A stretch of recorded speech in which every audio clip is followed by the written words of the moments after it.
Hi, folks. Welcome to another episode of Film Study. This is Ken McCusick, and it's time for part two of our review of the offense against the Houston Texans in that great game on Christmas. Lamar went crazy. The rest of the offense wasn't too bad either, including King Henry. Joining me, though, to talk about it is Alec Poulianis of One Winning Pod. Alec, how you doing? Doing great, Ken. I have a feeling that teams are done inviting us over for Christmas. Yes, the Ravens were not good guests definitely during that game. What was your favorite part about episode one? For me, my favorite part of episode one was just getting to talk about how historic, Lamar's season's been, kind of diving into the different stats where Lamar Jackson was able to, perform very well against pressure, amplitude space. Like everything was, obviously tremendous. And just talk about the MVP race and how we might weigh those things. I think it is an interesting discussion. I understand that why a lot of voters have different opinions about the MVP and how it could be computed. But yeah, I think that was my favorite part. I liked the great game that the Ravens had across the board. They won the game in the trenches on both sides. That allowed some of the greatness from Lamar in this game. Pranced around the pocket like he owned the place, which I guess he pretty much does, and made three more plays that really, I think, stand up to scrutiny as Lamar magic plays for a game. The 48-yard run, the 67-yard pass to Andrews after the long scramble, and the 9-yard touchdown to Likely, which I think we've seen on highlights. Probably not still more times than I would care to. If it's on again, I'll still watch it. Right. I do remember, that first broke his ankles spin move Lamar run where I was like, yep, that's going to be on his highlight reel. But as his career has continued, I'm starting to wonder what this highlight reel might actually be. I still feel like that will be on there, but right. It's getting ridiculous. Like the Likely one against Jacksonville last year was absolutely absurd. And how quickly we forget, you know what I mean? Bengals, Trey Hendrickson stiff arm this year. Yeah. With the eventual, was that Likely again also in the end zone on that, or was that, it might have been. Might have been. That's the other thing too, man. Like I said, you got to give credit to these skill position players for being able to play with Lamar and be able to read his intentions and know where they go. That takes practice, and they're really good at it. And I think that's one of the reasons why keeping Likely and keeping Andrews is not insane. Obviously, they play the same position. And you might think to yourself, oh, like, I don't know, we can only keep one. But part of me is like, they're kind of wide receivers, right? And they're cheaper than wide receivers. And they're doing a lot of good work for us. I'd be interested in seeing if there's an option to keep both. Yeah, I mean, next year, they've really got two options with Andrews, I guess. One is to trade him and get some value out of him that way, which I think they may get less than what he's worth to the Ravens. Or possibly number two is they keep him. I don't honestly think they're gonna extend him, but we'll see. I think this year Humphrey has played too well. He will be the one who needs to be extended, and there's a bunch of young players who need to be extended. So it's going to be a very difficult kind of decision on what to do with Andrews, and it's going to be heartbreaking. I mean, it'll be truly heartbreaking. I'm glad he's got the record this year for touchdowns for the organization. But boy, it's going to be a very tough call. Yes, I would love to do a show in the offseason with you about how we might manipulate the cap going forward. I think there are things we might be able to do to not completely leverage us either. But it's something. Voss and I'd have you on as a guest on Friday Morning GM for that sort of thing. So yeah. that'd be a really good episode to do, I'm sure. And as the offseason comes, you're worrying less about week-to-week practice squad elevations and other players who are available in the league. You don't worry about that in the same regularity and pace. We will have some draft stuff that we look at, but I think it'd be great to talk about potential cap manipulation. Oh, for sure. Because I mean that's actually one of the GM questions I sent you guys, and I know it was a big ask to go into, but if you look at the trends of how these top quarterback teams are manipulating their quarterback contracts. And then you think to yourself how Costa said, we want to be in the top, third of the league in cash spent each year. It's kind of inevitable that we will manipulate the cap in that way. Then you kind of can't do it. You can't. Enough teams are pushing the cap in new and novel ways that you're going to see other teams who want to be competitive in that way also push it in new and novel ways. So even if the Ravens historically haven't leveraged themselves in that kind of way, I think it is foreseeable that they will change on that. And I think we've already seen little bits and pieces of that, but I still think I give so much credit to DeCosta. He knows just how much of that lever to pull to not fully leverage himself and get the highest value out of those cap dollars still. Like, he still treats them like gold and still treats them like there is a cap. Good. Right? Well, But- there is a cap. Right. There is, but there's also a lot of leveraging you can do. And I think there's a cap that DeCosta gives him of cash, right? Like, the cash spent is really the big thing. And that's what he works with. Right. So yeah, DeCosta does a really good job of not just like superfluously doing this, and you get yourself in very bad patterns. You can get yourself in, and you see this with, like, the Saints, the classic example. You can get yourself in the patterns where you're extending people because you have to, right? And you don't even want to, but you have to, and that's not where you want to get. So you have to be still prudent about who you give these extensions to and how you do them. Right. But there are ways to do it, and like I was saying, I think there's enough NFL teams that are pushing the envelope in this. If we want to still stay at top spend, and I think we will, then we'll have to do it too. That's the only way you can do it. Probably they will. I mean, they will learn, hopefully, to ride the wave when the cap is increasing in a way that is productive.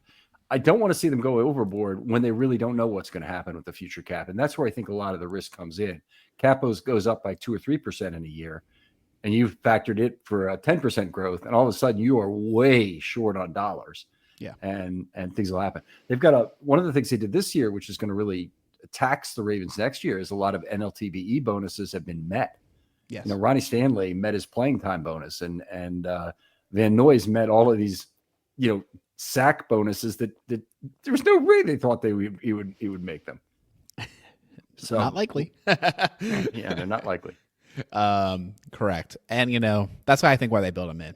I think they think to themselves, if we have to pay all these out the next year, man, we overperformed the year prior, and hopefully that meant we got something out of it. Right. And maybe they'll just do some new maneuvering for next year. There's always some money in the banana stand, is how I look at it. You're never actually, $500,000 away from signing, or $500,000 away from signing a player. If you need to do it, it really comes down to, like, is it worth it? Do you want to do with these things? So I think that's the minutia, and I think there's a lot to be said about still being reserved, right, and not just doing things to do them. Like, the Deontay move ended up being a bad move, right? Yep. At the time, I was pretty on board about it, and it didn't work out, and that's disappointing. But I think the process, can still be solid, and I'm glad to see how aggressive DeCosta is about trying to maintain a good team every year. Okay.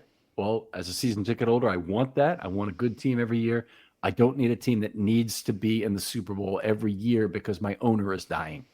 Okay. Yeah. And it's literally, I mean, as if my owner is dying is what I mean by that. I'm not implying in any way that Steve is sick or anything like this. It's just, you know what I'm saying here. And maybe it applies until I'm in that spot. Is that well, then I'd feel differently about it. But right now, I want to see a team that's a playoff bound team every year, and the Ravens have gotten back to being that after some pretty big overspend after the 2012 Super Bowl, largely because they didn't have a safety net, didn't have it worked out with Flacco yet. At that point, he bet on himself, and it really, unfortunately, worked out against the Ravens. Correct. Well, all right, let's talk about the offensive line. I know we like to go left to right, so let's talk about Stanley in this game. Okay, sure. If you don't mind, I start out with just a short synopsis at the high level. Is that we talked about the opportunity set provided. There were only 4 pressures and 5 ATSs when Lamar was in there, and 16 total dropbacks, which that's pretty good.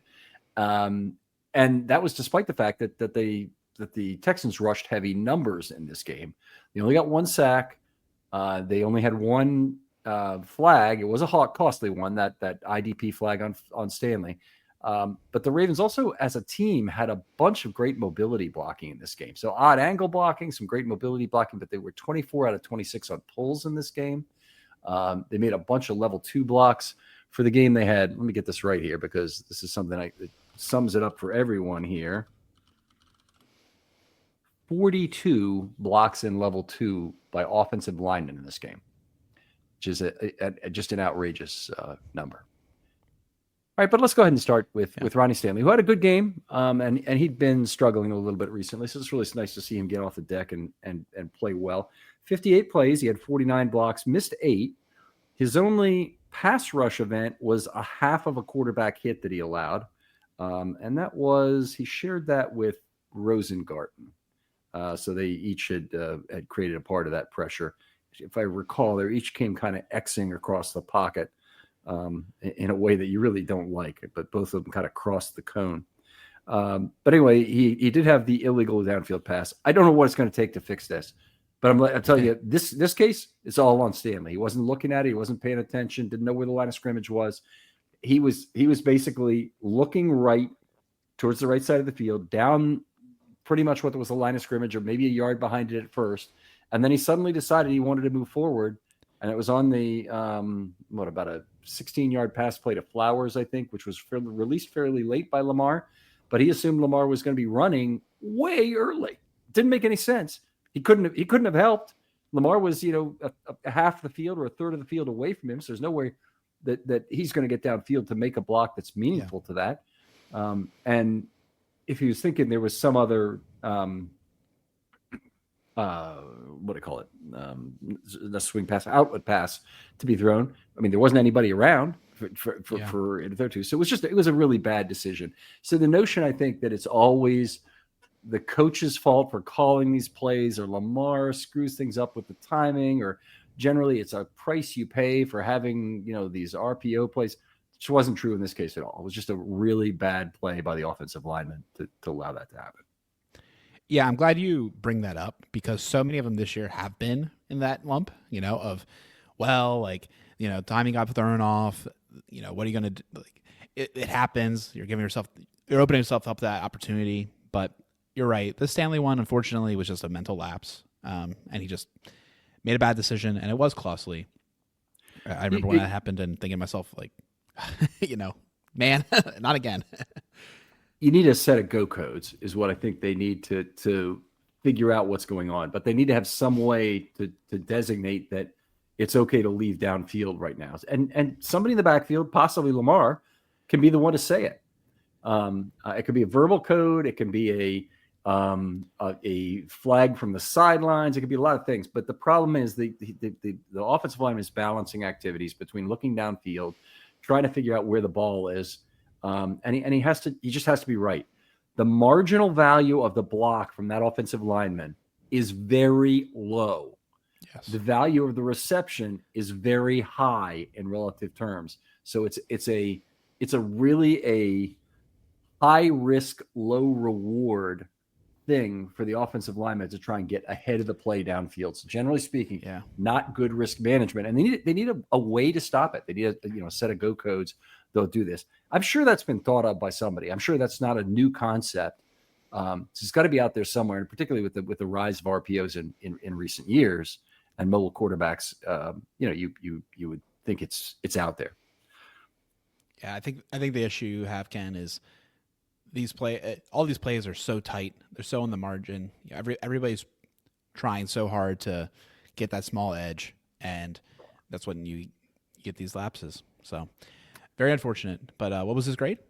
So a little bit more. He did 6 level 2 blocks, 1 out of 2 on pulls. He did 3 highlights in this game, and he's run out of 1 pressure by Lamar. Lamar ran the offensive lineman out of 2 more pressures in this game, which is something he hadn't been doing for a while. But he hit 7 in the season opener. 7 times he ran offensive linemen out of pressures. This was 2, and this is the highest in, I don't know, since probably mid-season, maybe. That he hasn't had more than 2 during that period of time. So anyway, a B for Stanley. Good game. nice to see him put a game gun on the board. I'm trying to remember if he had a B last week or he had something slightly lower than that. He's had consecutive C's the last 2 weeks. So it's nice to see him get on the board, and an F the week before or the game before that. So he's now got a CCB since the bye, and there's all been pretty good opponents, or the Giants, but a couple good opponents in they terms had of the a decent line. One thing they had was a good defensive line. Yeah. So. All right. So I guess this is going to be a fun one. McCary, one of the guys that there's been chatter about, maybe he should get replaced, this, that, and the third. Looked like a solid game to me. What did you see, Ken? Yeah, he's been playing very well. So this is, I thought he had a solid game here. I saw PFF wasn't quite as positive on his game, and I think I know the reason why. He had run blocking issues. Let's get to his significant deductions. He had 3 missed blocks, but he had plenty of other blocks where he didn't get a ton of push. And I think part of that was a function of him being left behind in a place where he's not really expected to get pushed. He's expected to maintain that block, and he probably has limited upside available to him within PFF scoring system. At least that's what I think is probably the case. The other thing I'd say is gave up half a sack in the pass game that he shared with Linderbaum. Wasn't good, but they both allowed the pocket to be flushed. PFF will never show you an integer sack in that case. To me, it's a half sack to each of them because they flushed Lamar into a position where there was nothing for him to do but eat the sack. So It didn't matter that somebody else got the sack. Those two caused it, and that's really what it was. And in fact, I think what might have been Rosengarten's opponent, it was Pennell, I think, who got the sack, right? And so, or maybe it was Anderson, whoever got it, it came off Rosengarten, I believe, but it came off of him because Lamar stepped outside of the frame of the pocket in that direction and therefore rendered that Rosengarten block useless. So it didn't have anything to do with him. It had everything to do with the 2 players who allowed the flush. So anyway, half a sack for that. Otherwise, outstanding game.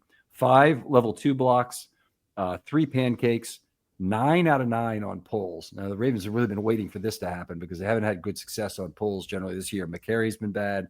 Fa'aleli's been bad. Both of them were good in this game, so that was something.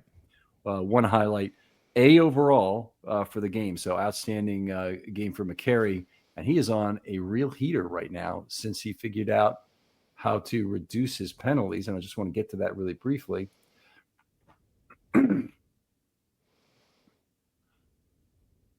All right. So McCary at guard. Let's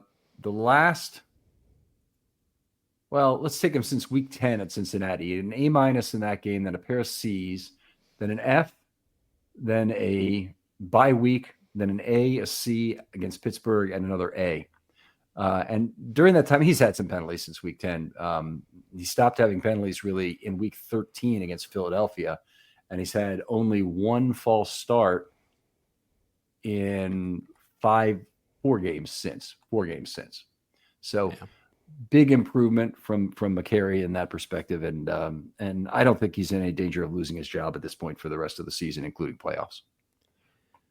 Yeah, and as you've spoken before, false starts are the ones you can really live with in comparison. They don't give the defense optionality. So great to see him performing better. It is good to see that when the Ravens are connecting on these pools and having good grades across the offensive line, that it does, line up with dominant run play by the Ravens, like huge yards per carry averages, just absolutely leaning on it and being the core reason why the offense was humming. Yeah. Do sometimes feel like my system doesn't even give good run blocking like that enough credit because you're limited in terms of the upside of what you can get for a run. Right. And there are, people who are probably giving, effectively green grades in PFF, scores up to +2 on a run play, which would be more than I would ever do, even though I would give them a highlight and give them adjustment to their score. Then we had a lot of highlight blocks in this game, so that was nice to see as well. 12 total highlight blocks. Incredible. Yeah, I think your system is correct. Right? Like I do believe that the skewing towards pass blocking makes all the sense in the world. the penalty adjustments make a lot of sense as well. And even though they're dramatic, the thing you have to remember is, like you always say, baseball, you might go 0-4 one day. And that doesn't mean that you're an awful player. It just means you went 0-4 that day. Right. It's not a referendum. Each game is not a referendum on whether or not this player can play in the NFL or not. It's just it's a series of outcomes, a series of data points that you want to then analyze. Correct. And too much of the media environment has that, whiplash effect on any given week and any given grade.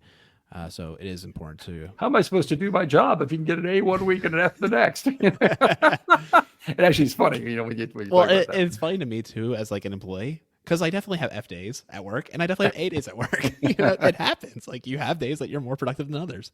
So it all makes sense, right?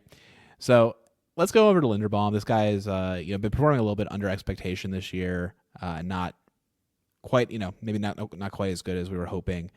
But I think a pretty solid game this week. Yeah, I would say that. So he had the half sack we talked about. He missed 5 blocks, didn't have anything else go wrong during the game, and that added up to a good game overall. He 61 plays, 55 blocks, missed the 5.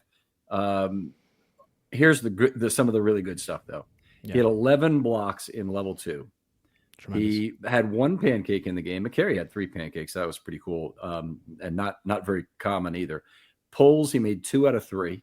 He had 3 highlights, and he was run out of 1 pressure by Lamar, which would be 1 kind of small additional negative to his pass blocking component. But still, a solid overall game, 0.85. I gave a pretty good adjustment because of all that juicy mobility blocking and highlights that he had. And he ends up at 0.90, which at center is a B. So good game for him. And I'll just I don't know if I've really been telling people week after week how they're doing, but he'd been on a kind of a bad run. C-, D+, C-, C the last 4 games. So it's nice for him to get off the schneid a little bit with a B here. Agreed. Definitely want to see him, start playing his best ball going into the playoffs. I do think Linderbaum is a function of McCary and Falele in a way. So it's not surprising when he's getting flanked by 2 A's that his grade's a little bit higher. Not to say that he is, leaning on those guys. Sometimes I think it's quite the opposite. However, Linderbaum, I think sometimes maybe his worst events can be because other guys are also struggling around him as well. Well, you'd expect there to be correlation. So if you're lining up with Cam Hayward in the 1 gap for the Steelers, then you'd expect both McCary and Linderbaum probably to struggle. Right. Yeah. All right. So Falele, you said at the top that he had one of his best games and that he might be protected for the rest of the season. Let's talk about it. I think he's in pretty good shape. He looks like he did have his best game as a pro at guard. So I'm trying to remember if he's ever had a game at tackle this good, but this was, he had a good game earlier this year that I got very excited about because it was early in the year and he had a fairly early in the year anyway, and he had a really good pass blocking game. This game, no pass blocking blemishes to report. He had 5 misses, but 0.91 per play. An adjustment, it was 0.05, which got him, at the A level, which he was an A with or without, so it didn't make any difference the amount of adjustment he got.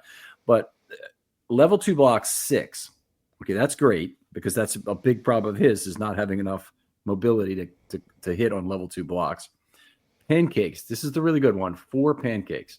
That's Falele leaning on his opponent more and getting them on the ground. They do have a smallish defensive line for the Texans. It's one of their big problems is they're not big like the Ravens are, but that's still outstanding. And then the next one is the great one. 8 pulls, 8 out of 8 on pulls. Now, one of the things he did in this game, they had a few more 1-gap pulls for him. So it doesn't happen all that often, but occasionally they just ask a guard to loop around one player. That's a much more manageable task for Falele than asking him to make some ridiculous reach blocks to one side or whatever. His quickness is a really big problem. So that it doesn't really work for him. It's a square peg round hole situation, but he also had 3 highlights. So a fantastic game for kind of the secondary and mobility numbers. And very excited about the possibility that he could play somewhere between this level and where he has for much of the remainder of the season. It would be nice to see him really anywhere close to the midpoint of those two spots would be great. Yeah, this Falele experience has been absolutely wild. The roller coaster is almost the same swings as the locker room discussion we had earlier in the show and in episode 1. I think I was I was calling for his head early in the season. I thought it was like completely unacceptable, but happy to be proven wrong that he's been able to really rise to the occasion and grow. He's such a unique prospect at guard that I think it took some time for the offense to fully understand how to maybe best use him and not get him in disadvantaged situations, because I just think, frankly, he can't do everything. But it is really, really reassuring to see 8 out of 8 on pulls. That is number one thing I think that he has problems with, just his mobility, like you mentioned. But in lining those things up is big. And, one thing I'll say for Falele as well is kind of going back to your system and maybe the way you might want to approach building an offensive line in general is if this guy can be a top, no marks kind of guy in pass pro, I'll live with some of the run deficiencies. Oh, right? sure. Oh, sure. Right. So it's one of those things where if he ends up being really, proficient at pass blocking, then so be it. I think his mobility and feet are the number one reason he gets into trouble, with pass sets too. But, he's improving there. So kudos to him. What unbelievable, really impressive, and just shows me why I'm not, on payroll at the Ravens. All right. Well, a good game anyway for him, and I'm happy for him. I hope he can keep it up. I'll move on and talk a little bit about. Well, you tell me what you want to say about Rosengarten first. Well, I mean, for me, I've been a big Roger fan since the draft and really rooting him on. I've been really excited. He's had some incredible games. This is definitely a step back from the last few games, but still playing quite well. And I think we're grateful that we haven't seen him play at left tackle, right? That we're so happy that Stanley's been having such a great year and that everything's been going so well for Stanley, all things considered. However, I wish we had an opportunity to see him at left tackle in some like weird way, like maybe, in garbage time in one of these games. But I get why they wouldn't want to do that to him. I think he's just too valuable, frankly. Part of me thinks that's one of the reasons at this point they don't want to mess him up. Like, have him play left tackle in these garbage time series, see what he can do. But, that he's not prepping for that, right? I don't know how fair of it would be. And also the game scenarios and such that it matters. They're probably just running anyways. So anyways, it hasn't happened. That's okay. But everything we're seeing from a right tackle perspective is really solid and looking good for the future. Yeah, and he'd been on a great run. Took a little bit of a step back in this game. 1.5 penetrations, 1.5 quarterback hits. So more than anybody, he had more event issues in this game coming up. Missed 6 blocks.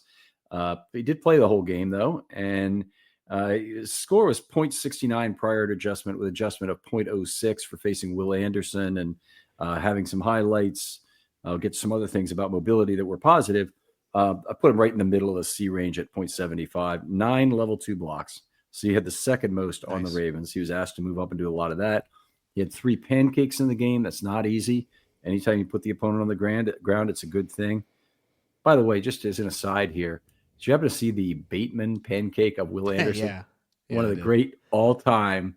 It's Will Anderson obviously going through in his mind, okay, I got a one-on-one rep here. How am I going to set this guy up? What's going to happen? Boom! It's on the ground, and it's freaking Bateman. It's just love to see that. That's a big feather in his cap that he'll be able to take home. In fact, that's probably something for his lifetime highlight reel. Particularly Will Anderson goes on to be the kind of player that we expect him to be. Yeah. Kind of wants one. Yeah. I think one thing, Ken, I would like to pull out, how do you grade level 2 blocks? How does that work into your system? Is it so in terms of how does it affect the score? Yeah. Okay, so it only affects through the adjustment, and how I write the articles, I want to have that information available. But it's because it's a measure of mobility. It's something I'm talking about as, this is a potential problem. This is something how it can help the team. Level 2 blocks are generally something that can improve the run game more than a level 1 block, particularly just your average kind of level 1 Oh, block. for sure. Yeah. Yeah. So I have it for there. But when somebody gets 9 or 11, or they get a really large number and they're very successful, they don't have a lot of misses or L2NBs on my sheet. Mm-hmm. Then I would give them a point or two of additional adjustment for that as well. So we're not talking about chart topping numbers, but it's something that definitely does impact the score in some finite way. Yeah, I thought it was just adjustment. I love level 2 blocks. That's what gets me most excited as a fan when I watch offensive line play. Obviously in the run game. But I think it's one of those things that you don't want to have, and I think it's smart, like in the main adjustment point, because different plays will call for different times, right? Like it's Right. not a consistent thing. So, very cool. Honestly, it's how the other team lines up a lot of time that determines if you're going to get an opportunity for a level 2 block. If they change their 1-3 lineup, then that you could be left out on a possibility of even getting a level 2 block. Correct. Good point. All right, 4 out of 4 on pulls in this game for Rosengarten. 3 pancakes for him, 2 highlights. One other negative thing was he was run out of 2 pressures by Lamar, which was he was a part of both of them. So that hurt his score a little bit, but his overall score C after adjustment. So happy with that. I'll just get a quickly the last 2 guys here, but Jones was in there for 15 snaps as a 6th offensive lineman primarily, then came in and played the last 3 snaps at left tackle. That's 15 scored. He was in for 1 more that was penalized, and that's why you'll see probably 16 is the number in a game book or whatever. Cleveland was in there for 7 snaps. Similarly, it might be 8 if you look at Cleveland, but if there is a play difference there, it's due to a penalty. Mm-hmm. Jones made 13 out of 15 blocks. He did give up a pressure on the day, so his score was just okay at 0.73. I thought he was pretty damn effective as a mobility run blocker. Not quite enough snaps for me to give him a grade, but he had 3 blocks in level 2 and a pancake. He looks like a pretty reasonably effective mauler to me, and we haven't seen too much of him where he's really testing that, because as a 6th offensive lineman, you don't really test his mauling too much. Right, and we're not getting to see him in pass, opportunities really, but I would be comfortable with him if McCary, were to suffer an injury or something. I think he would come in. You think he'd be the first? I do. I really do. Yeah. I don't think it could be Voorhees again. Oh yeah, that's a good point. It could be Voorhees. Yeah. I guess maybe. Yeah. I think you're right. It could be Voorhees as well. I know. I think maybe I'm a little skewed by talking to Jason. He really likes what he's been seeing out of Jones. Okay, he likes Jones as a guard then. Yeah, I think there's probably some truth to it, but here's the problem. If McCary goes down, then you've lost your backup tackle. Ain't no way they're risking their next backup tackle, their last backup tackle. So you got to be careful about that. If McCary was ineffective and you wanted to start using somebody else there, you could make that switch 1 for 1. Mm-hmm. But I'm not sure it's really the correct one. And McCary's honestly playing too well to consider that now. So it'd have to be a matter of injury. Right. Yeah. Agreed.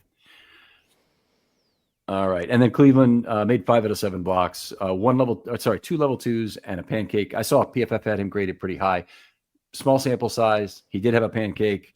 He made a couple of blocks in level 2. That's going to make you look pretty good in a short set of run blocks. And they're giving a positive grade to those, where I'm effectively just giving him a 1 out of 1 on those and a 0 out of 2 on 2 blocks that he missed. But I got no problem with how Cleveland or Jones has played this season. They've both been fairly effective. Agreed. Yeah, very curious to see what happens to Cleveland in the future. Yeah, he'll always be a mystery in Baltimore. Yeah, there you go. Well, let's move on. Let's talk about the skill position players. Give them a little bit of run here. Who would you like to talk about? Sure. I would love to talk about Likely. This guy comes in week 1, has this crazy game. People are wondering, what the pecking order is going to be, how important he'll be, and then he's had inconsistency the rest of the year as far as how many, what his impact will be in a given game, if he'll even be targeted or part of the game plan. It does definitely feel he kind of goes in and out of vogue. But in this game, even though it was just 1 catch, it was an incredible one. He also had that touchdown last week, and I just feel like he's been contributing a lot, even though if he's not getting targeted on plays, I think that he's been running good routes and contributing towards getting other guys open. So really like what I'm seeing out of Likely, and curious to see, how his role plays out, hoping that Aguilar gets healthy. Like I was saying, maybe he'll keep seeing more snaps. Yeah, I mean, Isaiah has been absolutely central. I think he hasn't done anything to hurt his chances to be the guy for the Ravens going forward at tight end. I don't think he's played over the top in a way that would price him out of Baltimore necessarily, and I don't think he's played poorly to a point where the Ravens would choose to go another direction. I think that they are very much, he is one of the potential options for them to move forward with. The fact that Kohler has been hurt has really increased his playing time this year. Yeah. And that is something the one reason I don't think the Ravens would be playing as much 6 offensive linemen from this game is that I think if Kohler were healthy, I think this is a game we would have seen a lot of him. 40-45% snap share, something like that. And would probably had an opportunity to have a couple catches in this game as well, but it was what it was. So anyway, I don't think they like having 6 offensive linemen. Like, I think they're a little allergic to it, similar to kind of how I am, where they really just don't want to remove a pass catching option, like a really serious pass catching option, right, if the marginal blocking is not that big of a difference. But like you said, with Kohler's injury, they're being more open to it. Yeah, could completely agree. By the way, that really the gain is not enough to put a 6th offensive lineman on the field unless you absolutely are running power. So, when the Ravens go out and bring it out on first down when they're getting the game over with, okay, no problem, I get it. Go ahead and keep doing that. You can also stick Kohler out there and get just as much of effect, probably, because you probably get a good block, but you also have the threat of receiving that has to be respected even at that point in the game. So, right. I'm with you on that. Let me pick another player. Number one snap earner. Obviously, a little skewed by the garbage time at the end, but number one positional skill position. Yeah, snap earner. Go ahead, next guy. Sorry, outsnapped Andrews significantly. Who I don't have any reason why he was taken out of the game, but they apparently really wanted to give him some rest to this one. Good. I mean, 11 days, 3 games. If you manage it on the back end, getting him out of there because things are out of hand, I love that. We talked about Keaton Mitchell briefly, but let's do it again because, hey, he's on everybody's mind right now in terms of Baltimore. Great to see him out there again. I love rate stats, of course, as people know. I love players to keep their rate stats going. But when there's a good reason to let those rate stats crumble away, and this was one, then I think you do it. Ali wasn't healthy. Definitely don't want to keep using Henry in a game where he's already ran the ball 27 times. And they got Mitchell out there, and he frankly was overworked in this game, which is bad for the risk that was maybe associated with this game. But I don't think he got hurt, and I think perhaps this gives them a better idea of where they are with him in terms of health from a heavier workload, even if it came by trial by fire. Agreed. I kind of wish he got a little bit more run during the game, during the competitive portion of the game. I think it's interesting. I feel as though Hill played well enough to earn a large amount of snaps this year, and that's great. It's good for the Ravens. I don't think Henry would do poorly if he had to be leaned on more, like he was in this game. In the competitive portion, I think Henry is a little underrated as a pass catcher, underrated as a third down back and all that. But definitely glad to see Keaton get out there and get some workload, like you said. I think that's going to be really big going forward. And again, for the coaching staff too, to see him out there, I think will help. I mean, this was the first game where they used Henry really a lot as a set blocker in the game, but they used him 5 times. And they still got some receiving value out of him in the game, but 5 times he actually was kept in to block. And great game. I think Henry had a great game in more than one way. I guess the next guy I would talk about is Zay Flowers. He definitely was impacted by the snap share pretty dramatically. I would say 65% of snaps in this game. 5 targets, only 2 receptions on those for 31 yards, 27 yards for the long. Of course, the 16-yard pass to him was negated by the ineligible downfield player on Stanley. I think it wasn't it wasn't going to win you any fantasy championships this week. Not speaking from any experience or anything, but he continues to be a threat. When the ball's in his hands, he's so dynamic. He's the guy of anybody on the team where I get most excited about Yak, right? Mm-hmm. And I'm just really happy that he got his 1,000-yard season, first time that a Ravens player's done it in their second year. Mm-hmm. And I think it's great. I think he's really grown well this year and been a reliable top target. Yeah, I don't want to overstate who he is as a receiver because he's certainly got limitations that are inherent with his size, but he's a terrific player. I mean, he has real value, a lot of Yak value, high value as a receiver, good separation player. That suddenness you can't teach. Doesn't have to be a great route runner, but if he were to develop into that at some point, he could be that much more useful because he could really throw some defensive backs off and be that much more open. But his just stick his foot in the ground ability is remarkable. The other thing that I really noticed in watching some video of Flowers from a recent game was Flowers doesn't need to sit in the chair like bigger wide receivers in order to decelerate. This comes up all the time at draft time. It's like, how are the deceleration characteristics of big receivers? Because in order to run good routes, you have to and stop and go being a big one. You really have to be able to sit in the chair, decelerate, show that to the defender, and then break out of it, whether you're breaking forward or breaking backward or what you're doing. But sitting in the chair is very important. Flowers doesn't even really do that. He's when he comes to decelerate at the top of the stem, he's so light, relatively speaking. He just sticks his left foot out there if he's breaking towards the inside of the field from the left.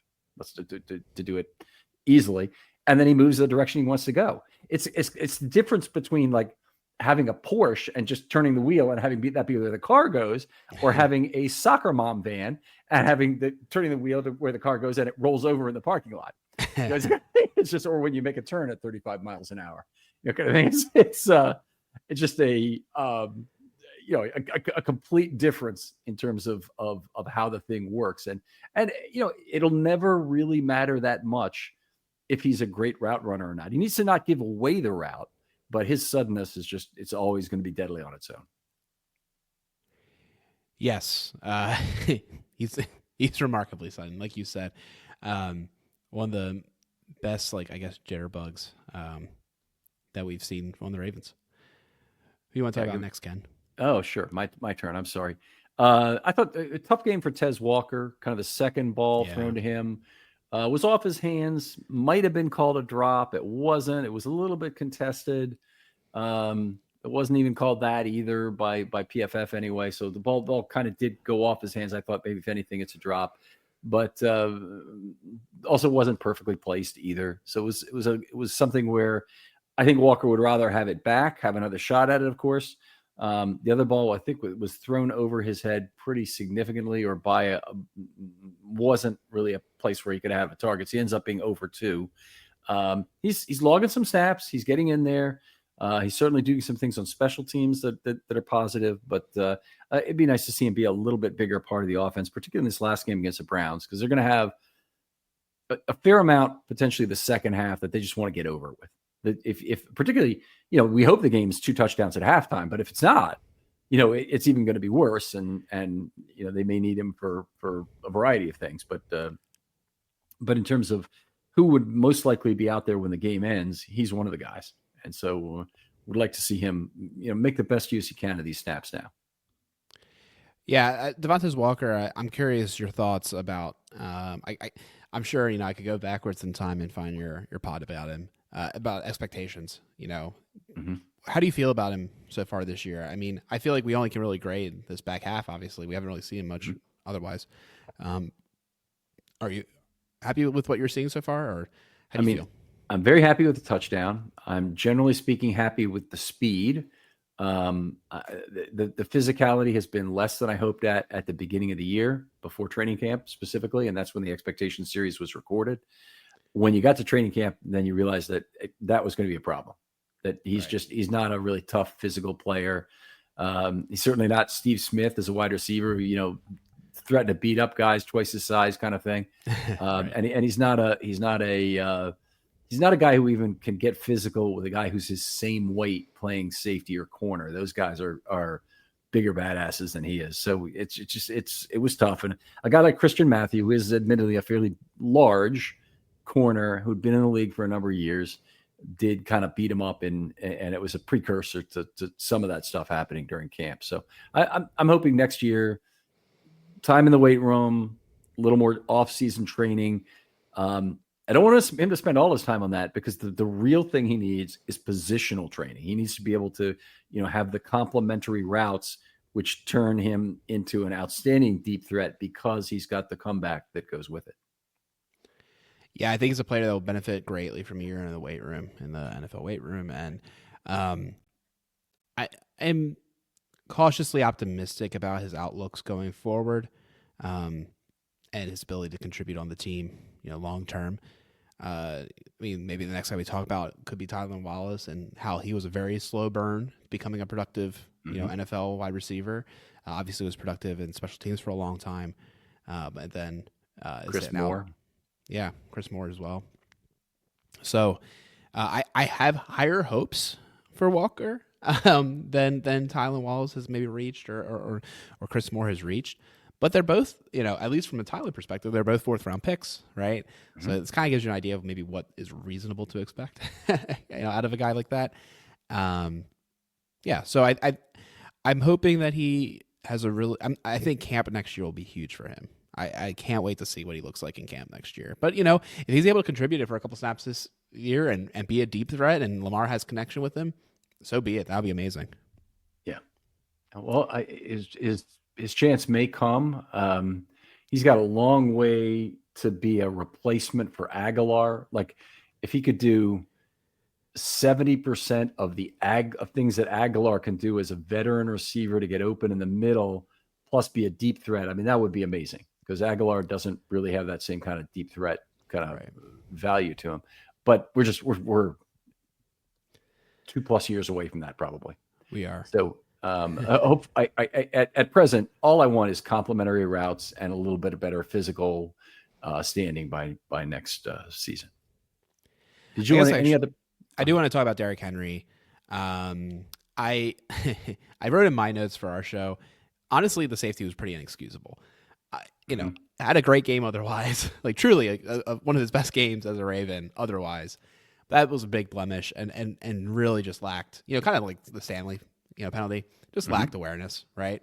Like that wasn't the place to try to bump it outside. Just live to fight another down. Very disappointing to see that. Took away, the shutout for the defense. Only in fantasy points will you get a shutout for the Ravens defense. But I definitely, I was really bummed to see that, and I hope, what do we learn from that? Okay, maybe if it comes to the playoffs, we have another deep one. He won't do that, right? Like, hey, happened in this game, wasn't consequential in the grand scheme of things. I hope it's something he can, learn from. He's a great player. It's not like, and no one's going to take it harder than him. I know that. Remember, he had like that historic game earlier in the season, and he was ticked off about something random. I forget what it was. Maybe he fumbled it, but got it recovered himself or something. I don't remember. But anyways, he's tough on himself. I know he knows that, but I definitely there was one blemish on otherwise a really productive game from Henry. Right. It was pure awareness. And I think otherwise, just so happy with how he ran in this game. Ran very hard. Ran right through contact, broke a lot of tackles. Oh, yeah. Ravens really won the big missed tackle war in this one. The Ravens didn't have a lot of missed tackles themselves. They only had 5 in the game, where they broke 13. 3 of them were wide receivers, 7 of them were Henry. I think 2 of them might have been Mitchell, and 1 of them might have been Jackson, or the other way around. Well, one of those 2 ways. So very impressive game, any way you want to slice it, for Derrick Henry. And the historic success rate he had was remarkable. It bumped his season success rate to 59%, which, if it holds this next week against the Browns, it will be the highest in NFL history for anybody with 300 plus carries. Now, that's already a pretty limited number, but the more carries you get, the harder it is to do. The only guy who's got a better rate of success in 230 plus carries is Clinton Portis in 2002. And Pro Football Reference only has this data back to 1995. So it is a limited kind of a field to look at. Incredible. And I think it's worth noting, modern NFL. It's always important to sometimes time box some of these stats. Yeah, there's some of that. The Ravens set another record by outrushing their opponents by 100 yards for the 11th time this year.